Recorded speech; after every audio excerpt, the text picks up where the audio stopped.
ಈಗ ಮನೇಲಿ ಸಿನಿಮಾ ಮಾಡ್ತೀನಿ ನಾನು ಅಂತ ಹೇಳಿದಾಗ ಮನೆಯವ್ರ ರಿಯಾಕ್ಷನ್ಸ್ ಹೇಗಿತ್ತು ಅಂತ?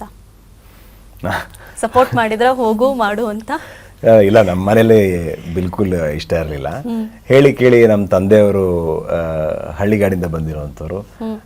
ನಿಮಗೆಲ್ಲ ಹೊರಗಡೆಯಿಂದ ಯಾವ ಥರ ಕಾಣುತ್ತೋ ನಮ್ಮ ಕುಟುಂಬ ಇವತ್ತಿಗೂ ನಮ್ಮ ಮನೇಲಿ ಒಂದು ಹಳ್ಳಿ ವಾತಾವರಣನೇ. ನಮ್ಮ ತಂದೆಯವರು ಭಾಷಾ ಪ್ರಯೋಗ ಕೂಡ ಹಳ್ಳಿ ಸೊಗಡಿಂದೆ. ಸೊ ಆ ಭಾಷೆಯಲ್ಲಿ ಯಾವ ರೀತಿ ನನ್ನ ಹೊಗಳ್ಬೋದೋ ಆ ಭಾಷಾ ಪ್ರಯೋಗಗಳೆಲ್ಲ ಮಾಡಿ ಹೋಗ್ಲಿ, ನಿಮ್ ಜೀವನದಲ್ಲಿ ಏನೂ ಆಗಲ್ಲ ಅಂತ ಎಲ್ಲ ಒಂದು ಫುಲ್ ಸ್ಟಾಪ್ ಇಟ್ಟು ನನ್ನ ಬಗ್ಗೆ ಆಸೆನೆ ಕಳ್ಕೊಂಡ್ರು ಅವರು. ಈಗ ಒಂದಷ್ಟೇ ಮುಗಿದ್ಯೊಂದು ಅಂತ. ಹಂಗೂ ನಮ್ಮ ತಾಯಿಯವರು ಪಾಪ ಏನೋ ಅಂದ್ರೆ ಅವ್ರು ನಾನು ಏನೋ ಶ್ರಮ ಪಡ್ತಾ ಇದ್ದೀನಿ ಅಂತ ನೋಡಿದ್ಮೇಲೆ ಇದ್ರ ಬಗ್ಗೆ ಅವ್ನು ಬಹಳ ಗಂಭೀರವಾಗಿ ಪರಿಗಣಿಸಿದ್ದಾನೆ.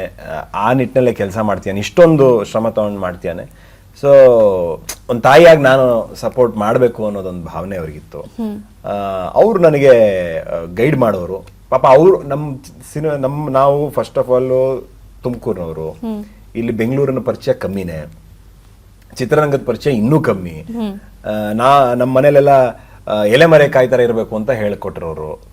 ಅದಕ್ಕೆ ತದ್ವಿರುದ್ಧವಾಗಿ ಚಿತ್ರರಂಗ ಇಲ್ಲಿ ಸ್ವಲ್ಪ ಶೋ ಬಿಸ್ನೆಸ್, ನಾವು ಫ್ಲಾಂಬಾಯಿಂಟ್ ಆಗಿ ಇರೋದಕ್ಕಿಂತ ಜಾಸ್ತಿ ತೋರಿಸ್ಬೇಕು, ಇಲ್ಲೊಂದು ಬೇರೆ ತರ ಪ್ರಪಂಚ. ಸೊ ನಮ್ಗೆ ಇಲ್ಲಿನ ಜನರ ಸಂಪರ್ಕನೇ ತುಂಬಾ ಕಮ್ಮಿ ಇದೆ.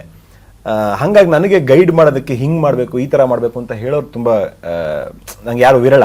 ಸೊ ಹಾಗಾಗಿ ನನ್ನ ದಾರಿ ನಾನೇ ಹುಡ್ಕೊಳ್ಳೋಂಥ ಪ್ರಯತ್ನದಲ್ಲಿ ನಾವು ಏನೇನೋ ಮಾಡ್ಕೊಂಡು ಬೀದಿ ನಾಟಕ, ಡ್ರಾಮಾ, ಶಾರ್ಟ್ ಸಿನಿಮಾಗಳು, marshal arts, gymnastics, dance practice, ಅದು ಇದು ಏನು ಸಿಕ್ಕಿದ್ರು ಎಲ್ಲ ಮಾಡಿಕೊಂಡು ಹೆಂಗೋ ಸುನೀಸರ್ ಅಂತ ಒಬ್ಬ ಒಳ್ಳೆ ನಿರ್ದೇಶಕರ ಕೈ ಕೆಳಗಡೆ ಅವ್ರ ಗರಡಿಯಲ್ಲಿ ಬೆಳೆಯುವಂಥ ಒಂದು ಅವಕಾಶ ಸಿಕ್ತು.